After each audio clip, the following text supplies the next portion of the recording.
And well. Welcome back to New York Sports WickerMedia. I'm Watts UK99. Thank you, as always, for taking the time to watch these videos. NFL season is here as I am doing this recording. Kickoff for the first game of the year between the Eagles and the Cowboys. It's about 2.5 hours away, and it has been a long wait, but I'm glad the NFL is back, even if my Jets don't appear to have a whole heck of a lot of hope. What else is new going into the season? But this is a tradition that we do every year.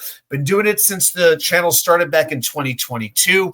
We are going to make every week our confidence picks for every game on the NFL schedule. Now, for anybody who may be new or isn't familiar with confidence picks, so what I'm going to do is attempt to pick the winners of every game. No spreads here. We pick winners. And then on top of that, you have to assign a confidence rating to every game. So this week there are 16 games. So the game that you have the most confidence in, you assign 16 points to that. The game you have the least confidence in, you assign 1 point to that, and you can use every number only one time. So it's not just picking winners, but how well do you really know these games? So that's what we are going to be doing, and this is week one. Now, just to recap, I'm just going to do this very quickly. I've got my stats for the previous 3 years up there on the board. Actually, last year was interesting. I scored a lot of points, more than I had in 2022 or 2023, but finished in a little bit of a lower percentile than I had those first 2 years. So let's see what winds up happening this year. And, the NFL experts out there, everybody's an expert right now. They say the toughest weeks to pick are week 1 and week 18. And I think that's absolutely true. Especially this week one, though. There are very, very few games that you look at and you can have a good deal of confidence this game's going to turn out that way. Look at last year when the Patriots upset the Bengals. Almost nobody saw that coming, and a lot of survivor pools were killed immediately. So let's get right into it. Let's pick all 16 games on week 1 of the NFL schedule. Now, the game that I got the most confidence in, the one that I'm going to put my 16 points on, is the Denver Broncos, who host the Tennessee Titans. I don't know when I'm ever going to pick the Titans to win a game this season, and it certainly won't be in Mile High Stadium against Sean Payton and a Broncos team that made the playoffs last year, and that front seven can overwhelm a young quarterback playing the first game of his NFL career. Give me Broncos, best bet. Number 15, I'm going with the Thursday night opener, the Dallas Cowboys at the Philadelphia Eagles. I'm taking the Eagles. Cowboys have to be shaken after the trade of Micah Parsons, so close to the start of the season. Where does the pass rush come from now? Kenny Clark, Dante Fowler against that Philadelphia offensive line? And now they have Brian Schottenheimer as head coach. Please. And they're traveling to the lake to face the reigning Super Bowl champions, national TV. I'm taking the Eagles with my 15. Number 14. All right, I am going to go with the Arizona Cardinals playing on the road against the New Orleans Saints. Now, I'm pretty hesitant to take a road team in this spot, but I don't think there may be a worse team in the NFL right now than New Orleans. And look at this Cardinals offense. Kyler Murray, James Conner, Marvin Harrison, Trey McBride, Paris Johnson on the offensive line, indoors against the Saints team. That if you're looking for something to be excited about the Saints, what is it? The latest season of Alvin Kamara? What are we? Chris Olave not getting a concussion this year, I hope. I mean, my gosh. And I think the Cardinals are going to be improved on defense over last season. And against Spencer Rattler playing quarterback for the Saints, I think that shows up. Also, Jonathan Gannon has never had a winning record as Arizona head coach. And if they're going to make that happen in 2025, you got to beat the Saints. Give me Arizona. Number 13, this hurts my heart. It hurts my heart, hurts my mind, hurts my soul. I was really going to pick the Jets to beat the Steelers. I was really going to do it. By a field goal, I figured it was going to be a close game, but I was going to pick the Jets in an upset until the Elijah Vera Tucker injury news came down. People were writing the Jets off. I was questioning if the Steelers' offensive line, which is very inexperienced, could contain the Jets' pass rushers. Now, I do expect a tight, low-scoring game. That has not changed. But the Jets' offense is predicated on running the football, and now they've lost their best run blocker. And people could say what they want about Joe Tippmann being a better guard than he is center. Hey, Josh Myers going in at center, he's never been that good of a run blocker. I expect a very low-scoring game, but I've got the Steelers finding a way to pull it out because, well, it's the Jets. I wish I had something better for you, but I'm picking the Steelers. And it's not that I'm that confident the Steelers are going to win. It's just there's so many games that you could consider toss-ups this week. Look at number 12, Carolina at Jacksonville. I'm taking the Jaguars at home. Does this game really have to be played between these two teams? I mean, look at it. Look at it this way. Trevor Lawrence is by no means the generational quarterback that he was being touted as years ago, but he's still much better than Bryce Young. We've seen Lawrence and other core pieces on Jacksonville, like Josh Hines-Allen, Brian Thomas Jr. They've proven they can play like stars and not just like okay players, like the best players on terrible teams. I just don't believe in Carolina right now. I don't see anything to be excited about. I don't believe in Bryce Young yet. And I think Liam Cohen gets his first win at home in Duval. Or however, God, he couldn't have been any worse when he said that, could he? But I think he wins this game. Number 11, the Miami Dolphins. I'm taking them on the road at Indianapolis. Now, I don't love either of these teams all that much, but I think Miami can still do enough to put points on the board against a Colts defense that allowed 33 yards per reception on go routes last year, second most in the NFL. I expect a shootout, at least 60 points in this game, and give me to it with the weapons he's used to over Daniel Jones, who's playing in an entirely new offense.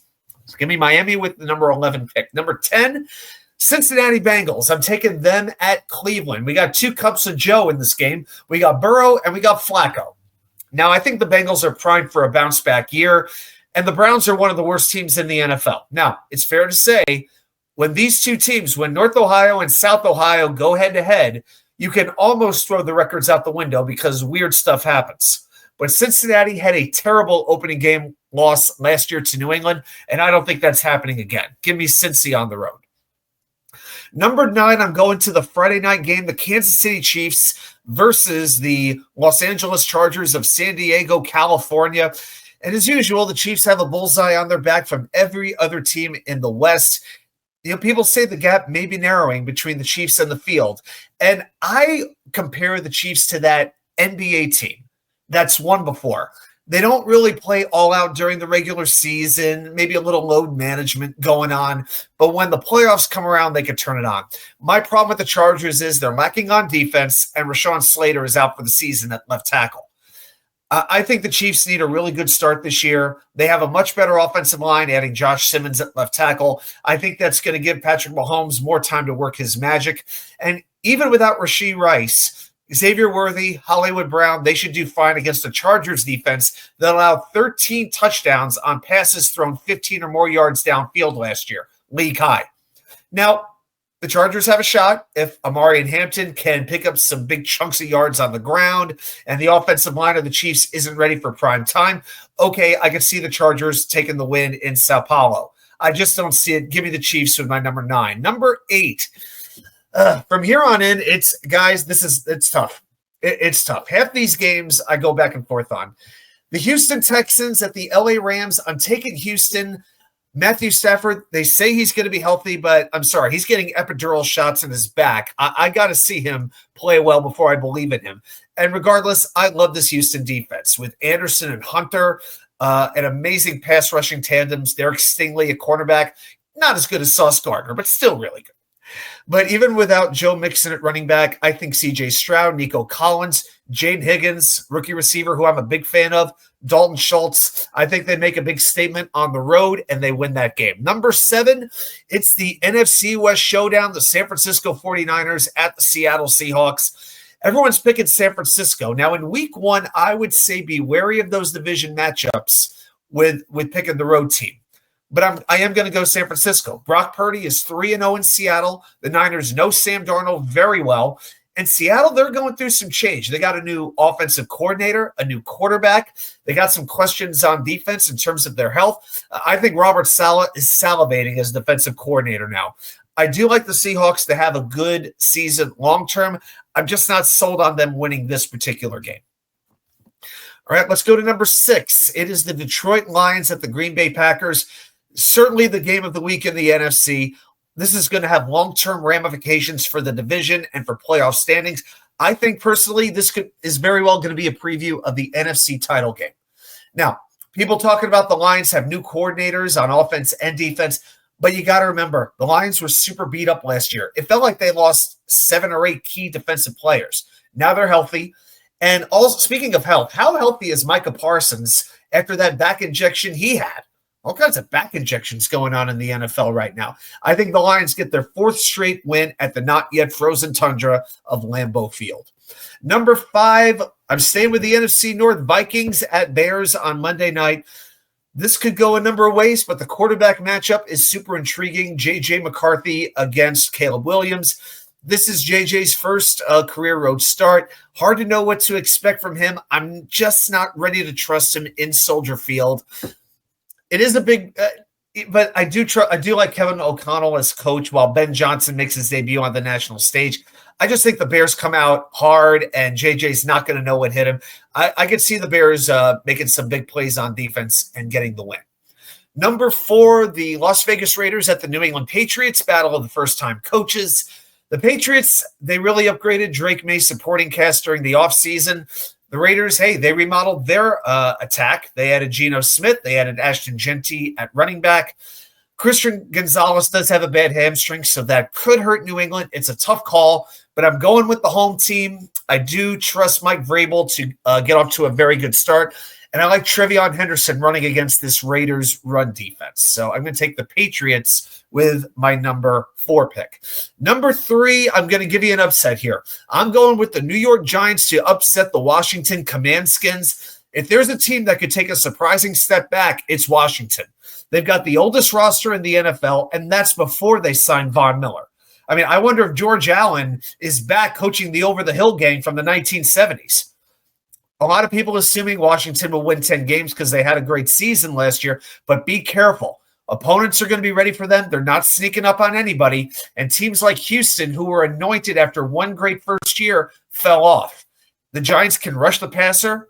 They got a few weapons on offense that can exploit the Washington defense. I'm going to say they pull off the upset here. Number 2, okay, the Baltimore Ravens at the Buffalo Bills, maybe the marquee match of the week. If it's not Green Bay Detroit, this is a rematch of the AFC divisional playoffs. Being on the road for a Sunday night for your opener is a tough thing to overcome, but it's extra tough because the opponent is Buffalo.